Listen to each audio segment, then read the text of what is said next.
الحمد لله رب العالمين.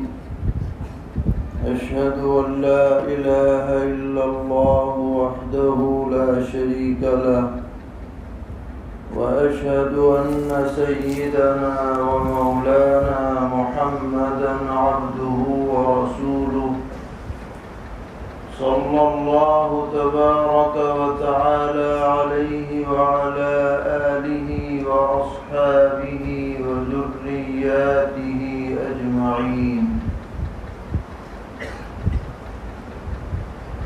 أما بعد، فقد قال رسول الله صلى الله تعالى عليه وسلم: 4 من سنن المرسلين: الحياء والتعطر والسواك والنكاح، أو كما قال عليه الصلاة والسلام.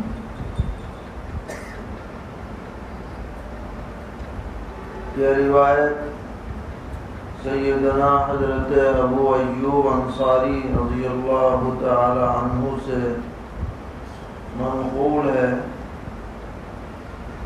اور اس کو حضرت امام ترمذی رحمۃ اللہ علیہ نے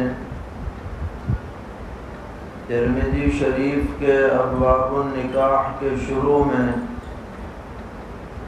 ذکر فرمایا ہے، اور اس کی مناسبت واضح ہے کہ جن 4 باتوں کو انبیاء علیہم السلام کی سنتوں میں شمار کیا گیا ہے، ان میں ایک نکاح بھی ہے۔ تو اس روایت میں 4 سنتوں کا تذکرہ ہے۔ اس میں سے پہلا لفظ ہے الحیاء، جس کے معنی یہ آتے ہیں کہ آدمی کسی دوسرے کی ناگواری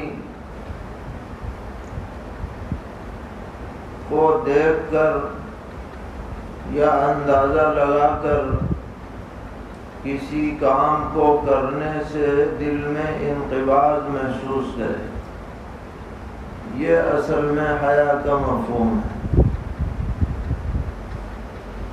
اور پھر اس کی 3 قسمیں بیان کی گئی ہیں۔ ایک حیا طبعی ہے کہ آدمی طبعی طور پر کسی بات کو ناپسند سمجھتا ہے، جیسے کسی شریف آدمی کا بے لباس ہونا طبعی اعتبار سے کوئی بھی سلیم طبیعت کا آدمی اسے گوارا نہیں کرتا کہ وہ ننگاپا لوگوں کے سامنے ظاہر کرے۔ اور ایک حیا عقلی ہے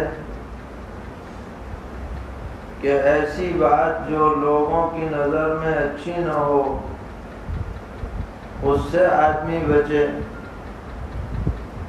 مثال کے طور پر بلا وجہ ہنسنا لوگوں کے سامنے بغیر وجہ کے، تو عقلاً کوئی اسے گوارا نہیں کرتا، یہ جنون سمجھا جاتا ہے کہ خامخواہ ہنس رہا ہے۔ یا یہ کہ آدمی بلا وجہ دوڑنا شروع کر دے، کوئی وجہ سے آدمی دوڑے تو کوئی حرج نہیں ہے، لیکن خامخواہ دوڑے تو لوگ کہیں گے اسے پتہ نہیں کیا ہوا، دوڑ رہا ہے۔ اور ایک حیا شرعی ہوتی ہے، یہی اصل میں مطلوب ہے کہ جو چیز اللہ کو رسول کو ناپسند ہو اس سے آدمی بچے، یہی شریعت میں اصل مقصود ہے۔ چنانچہ آپ روایت پڑھیں گے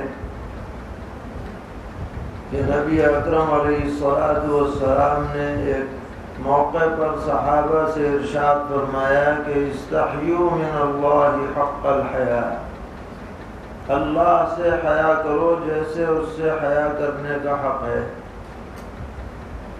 صحابہ نے عرض کیا کہ جی ہم تو کرتے ہیں حیا، وَإِنَّا نَسْتَحِي لَنَسْتَحِي مِنَ اللَّهِ وَالْحَمْدُ لِلَّهِ۔ تو آپ نے فرمایا کہ نہیں، یہ زبانی دعویٰ کافی نہیں ہے، وَلَكِنْ مَنِ اسْتَحْيَا مِنَ اللَّهِ حَقَّ الْحَيَاءِ فَلْيَحْفَظِ الرَّأْسَ وَمَا وَعَى وَلْيَحْفَظِ الْبَطْنَ وَمَا حَوَى وَلْيَذْكُرِ الْمَوْتَ وَالْبِلَاءَ وَمَنْ أَرَادَ الْآخِرَةَ تَرَكَ زِينَةَ الدُّنْيَا فَقَدْ اسْتَحْيَا مِنَ اللَّهِ حَقَّ الْحَيَاءِ۔ یعنی اپنے سر کی حفاظت کرو، سر میں جو چیزیں ہیں ان کی حفاظت کرو، پیٹ کی حفاظت کرو، پیٹ میں جو لقمہ جا رہا ہے اس کی حفاظت کرو، اور موت کو اور موت کے بعد جو حالات پیش آنے والے ہیں ان کی یاد دہانی رکھو، تو سمجھا جائے گا کہ تم صحیح معنی میں حیا کرنے والے ہو۔ تو یہ ظاہر ہے کہ یہ بات تمام انبیاء علیہم السلام اسی کا پیغام لے کر کے آئے کہ آدمی حیا شرعی کرنے والا بنے۔ بعض حضرات شارحین نے فرمایا کہ یہ حدیث میں الحیا نہیں ہے بلکہ یہ الحناء ہے، یعنی مہندی لگانا۔ اور ان کا کہنا یہ ہے کہ حیا تو لازم ہے، اس کے لیے سنت کہنے کی کیا ضرورت ہے، حیا تو کرنی ہے ہر حالت میں، سب کو کرنی ہے، اس میں پیغمبر غیر پیغمبر کی کوئی خصوصیت نہیں۔ اور بعض نے فرمایا کہ یہ الحنہ نہیں ہے بلکہ یہ الختان ہے، اصل میں لفظ جو تصحیف اس میں ہو گئی اور یہ حیا پڑھ دیا گیا۔ بہرحال جو بھی ہو، یہ تینوں چیزیں سنت میں داخل ہیں، حیا تو ہے ہی، اور حنہ بھی ہے، آپ نے مہندی لگائی ہے، اگرچہ چند ہی بال سفید تھے، لال مہندی، اور ختان ہے وہ بھی ظاہر ہے کہ سنت میں داخل ہے۔ اور دوسری چیز اس حدیث میں ہے والتعطر، خوشبو لگانا۔ خوشبو لگانا یہ سنت ہے پیغمبروں کی، اور اس میں ایک خاص پہلو یہ پایا جاتا ہے کہ ہماری وجہ سے ہمارے قریب والے کو کوئی تکلیف نہ پہنچے۔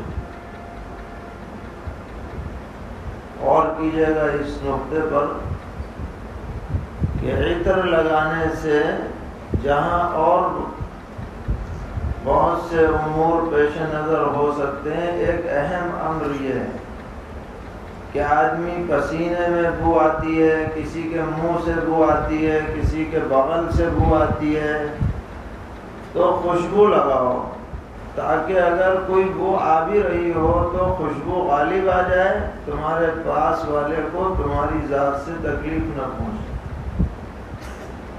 اسی لیے خاص طور پر جمعے کے دن غسل کرنے اور خوشبو لگانے کا اہتمام کیا جاتا ہے، کیونکہ مجمع کثیر ہوتا ہے اور لوگوں سے ملاقات کا بھی موقع زیادہ ملتا ہے، اس لیے خوشبو لگانے کا اہتمام ہونا چاہیے، اور خوشبو بھی ایسی لگائی جائے جو دوسرے کے لیے ناگوار نہ ہو۔ یہ بھی اہم بات، کیونکہ بعض عطر ایسے آنے لگے ہیں کہ الامان الحفیظ، ان کو تو نہ لگائے آدمی تو اچھا ہے، تو بجائے بشاشت ہونے کے اس عطر سے اور آدمی کے لیے ٹینشن پیدا ہو جاتی ہے، اس لیے سوچ سمجھ کے عطر لگایا جائے۔ یا تو بالکل ہی نہ لگائے تو ذرا اچھا والا لگائے، ہلکا والا لگائے۔ ہمارے بعض احباب ایسے ہیں کہ وہ بہت تیز عطر لگاتے ہیں، اگر ان کے قریب کوئی نماز میں کھڑا ہو جائے تو نماز پڑھنی مشکل ہو جائے، تو میں ان سے کہتا ہوں بھائی اللہ کے بندو اسے اپنے ہی پاس رکھو، اپنے کمرے میں، اسے لگا کے باہر مت نکلا کرو اگر تمہیں اچھا لگتا ہے، کیونکہ عطر تو اذیت سے بچانے کے لیے ہے، اور تم عطر ایسا لگا رہے ہو کہ اور اذیت کا سبب بن رہا ہے، یہ نہیں ہونا چاہیے۔ اسی لیے پیغمبر علیہ السلام کو جو سب سے ہائی فائی عطر ہو سکتا ہے وہ پسند تھا، یہ چلتی ہوئی خوشبو پسند نہیں، اعلیٰ درجے کی خوشبو، زعفران ہے، مشک ہے، عود ہے، وہ خوشبو آپ کو پسند ہے، یہ آپ کی اعلیٰ قسم کی طبیعت اور ذوق کا اس سے اندازہ لگایا جا سکتا ہے۔ اور تیسری چیز ہے اس میں مسواک۔ تو مسواک میں بھی یہ بات ہے کہ آدمی منہ صاف رکھے تو کسی سے بات کرے تو سامنے والے کو تکلیف نہ ہو، کیونکہ منہ اگر صاف نہ ہو تو بات کرنے والے کو بڑی اذیت ہوتی ہے، بات کرنی ضروری بھی ہوتی ہے اور منہ سے بو آتی رہتی ہے۔ تو مسواک بھی اہم سنتوں میں سے ہے۔ اور چوتھی چیز ہے نکاح۔ یہ تمام انبیاء علیہ السلام نے دنیا میں کیا ہے سوائے حضرت یحییٰ علیہ السلام کے۔ ان کو اللہ تعالیٰ نے بطور معجزہ حصور بنایا تھا، یعنی کامل مرد ہونے کے باوجود ان کی طبیعت عورت کی طرف مائل نہ تھی۔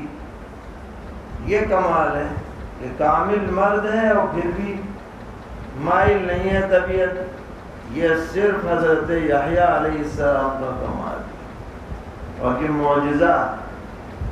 دوسرا کوئی آدمی یہ دعویٰ کرے کہ جی میں تو بہت بڑا صوفی ہوں، متقی ہوں، میری طبیعت میں تو کبھی کسی عورت کا خیال ہی نہیں آیا، حصور ہونے کا دعویٰ کرے تو حدیث میں آتا ہے کہ یہ ملعون ہے، کیونکہ یہ جھوٹ بول رہا ہے، یہ طبیعت کے خلاف ہے، فطرت کے خلاف ہے۔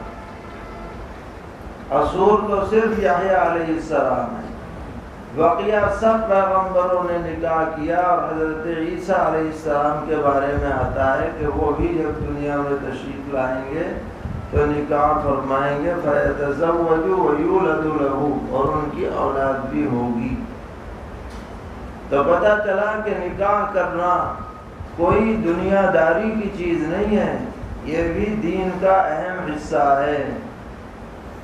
النکاح من سنتی، آپ خطبے میں سنتے ہوں گے کہ نکاح میری سنت ہے، اور یہ بھی ہے کہ فمن رغب عن سنتی فلیس منی، جو میری سنت سے اعراض کرے وہ میرے طریقے پر نہیں۔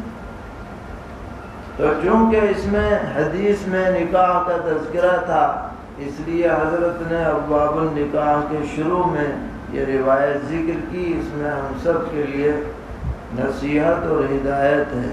اللہ تعالیٰ تمام سنتوں پر عمل کرنے کی ہمیں توفیق عطا فرمائے، ہر طرح کی غفلت سے، کوتاہی سے حفاظت فرمائے، اس مدرسے میں بھی ہر طرح کی خیر اور برکت مقدر فرمائے۔ حضرت مولانا مفتی شفیق صاحب دامت برکاتہم مدت فیوضہم کی عمر میں برکت عطا فرمائے، ان کو صحت و عافیت نصیب فرمائے، مدرسے کی تمام ضرورتوں کو غیب سے پورا فرمائے، اس کے فیض کو عام اور تام فرمائے۔ وصلی اللہ تعالی علی خیر خلقہ محمد وآلہ وصحبہ اجمعین برحمتک یا ارحم الراحمین۔